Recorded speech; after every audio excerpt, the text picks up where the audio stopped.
भैया लोग आप लोग से रिक्वेस्ट करत तानी बिल्लू के वीडियो देखे से पहले पहले अपन अपन जेब से हेडफोन निकाला और अपन अपन गान में लगावा। गान में मत लगावा, अपन अपन कान में हेडफोन लगावा। ना हवा हेडफोन तो कहीं अकेले में जाके इस वीडियो को देखा, काहे कि वीडियो में खाली बकचोदी हुई। कि तू हमारा भौजाई हो। हाँ। हम हई तहार देवर।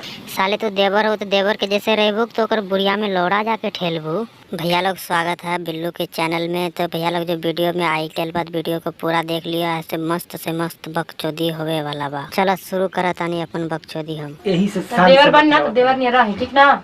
तो मतलब हम तारा के का करी? मतलब गाली देनी हो कि मरनी हो? आए क्योंकि घर में डायरेक्ट घुस जाई। हाँ भैया, गाली तू नहीं देले बारू, मरले तू नहीं बारू। तू तो सबसे बढ़ के काम करत बा। तू ओकर बुढ़िए चोदल गइल बा, तू ओकर बुढ़ में लौड़ा डाल देबो तो बुढ़ में लौड़ा।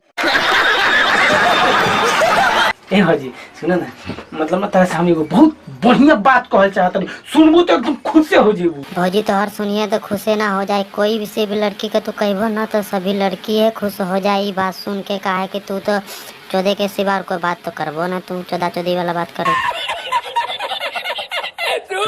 कौन बात कहल चाहता नहीं? कह दी आए ए भौजी सुन। साले हाथ के शर्ट काहे समेटा तारू, पैंट खोला। भौजी तो हर मनिए जाई। लौड़ा के ठिंगाबो, अब लौड़ा ठिंगाबो ना ठिंगी तो बिल्लू के कह दी। हरदम ठिंगले रहेला, टनाटन रहेला टनाटन।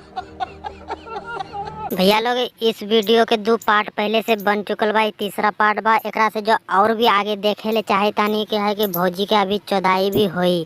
भौजी के पटावा तानी पटाई, ओकर बाद चौदाई भी भौजी को हुई। जो आप लोग देखल चाहतानी तो सब्सक्राइब करके घंटा के जरूर बजा दियो। काहे कि जब भी बना करके वो वीडियो के हम डालब आप लोग के पास सबसे पहले ही पहुँच जाए बिल्लू के मोटका लोड़ा वाला वीडियो, ठीक बा?